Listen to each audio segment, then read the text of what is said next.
Jack Jackson. In our last video, we looked at the product rule and found out that the derivative product is not just the product of the derivatives. In fact, it looks something like this. The derivative of f of x times g of x is f of x times g prime of x plus g of x times f prime. The derivative of a product of two functions is the first factor times the derivative of the second plus the second factor times the derivative of the first. Now notice addition is commutative, so these two terms could be switched, and multiplication is commutative, so you could switch these two factors or switch these two factors. So there's several different ways we could write this down that are all equivalent, but it's best to pick one and stay with it so that you're always doing things the same way. I usually like to just start with the function that I've got here first and write it down, then say derivative of and put a parentheses and put the other function here, and so forth like this, and then these last two parts are the parts we have to worry about going forward. Okay, and so you can see some of the stuff we worked out last time. So let's look at an example here of putting this into work. So the derivative of e to the x times x squared plus 3x minus 7. So if you look at this, how do you even know which rule to apply? Well, here's the key. This is very important. The key to working these out is to look at the outermost structure of what happens. The outermost structure here is multiplying two things. That's the last steps. If we were to plug in an x value here, we would square it, we would multiply it by 3, we would add those two things and subtract 7, we take e to the power of our original thing, and then we would multiply. Oh, what was that last step? We would multiply. So we use the multiply rule, the product rule. So the product rule says that's the first factor, e to the x, times the derivative of the second. For right now, I'm not going to try to figure out what that is. I'm just going to say derivative of the second. Plus the second factor, just recopy, times the derivative of the first. Now, as we saw a little bit a while ago, the derivative of e to the x is e to the x. And we know how to do a polynomial as well. The derivative of x squared plus 3x minus 7 is 2x plus 3 plus 0. So there's the answer. But we would like to have it in a similar form to what we started with, and we like to have our derivatives factored if we can. One of the things that we like to do with derivatives is try to see when they're equal to 0. That's a lot easier to find out when they are factored. So we're going to factor out an e to the x here, and that leaves 2x plus 3 plus x squared plus 3x minus 7. We can do a little combining like terms here and rewrite the part on the inside as x squared plus, see, 2x plus 3x is 5x, and 3 minus 7 is negative 4.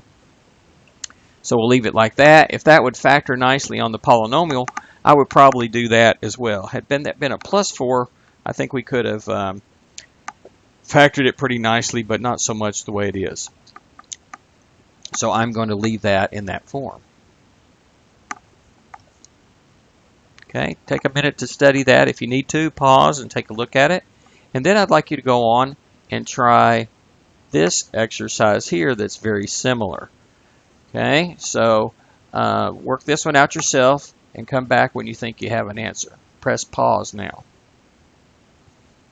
Okay, so you have a model right above. On these set of videos, I'm typically doing examples and matched exercises. So I do an example, then have you try one and then check it. Okay, so let's go through that and see what happens. Here's the solution. Again, it's the product is the last thing, so we use the product rule. It's the first times the derivative of the second plus the second times the derivative of the first. Now we just have to figure out what these are.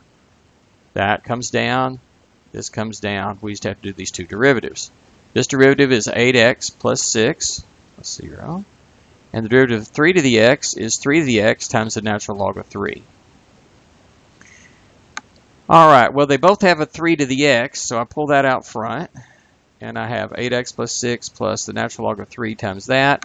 This is actually just a polynomial, even though log of 3 is an irrational constant, it is still just a constant. So I'm going to distribute this and combine like terms.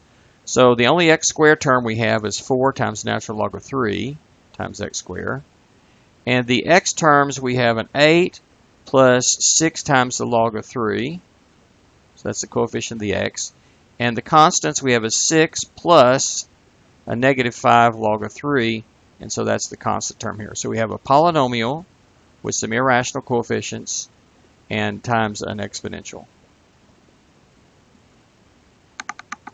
All right, here's another one for you to try. See if you can work out this exercise. There's actually two ways you could do this. You could multiply all of this out and then find the derivative and then maybe try to factor it.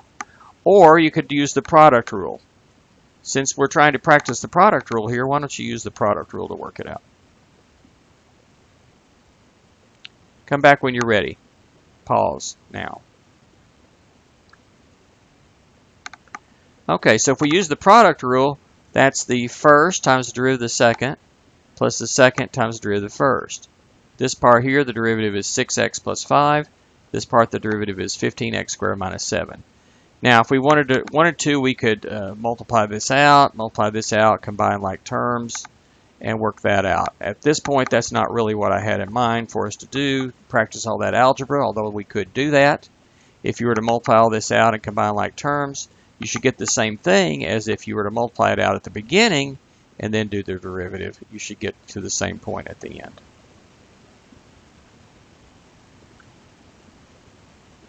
Okay, so there are a few examples of that. We're going to come back and generalize this in our next video to see what happens if there are more than two factors in our product.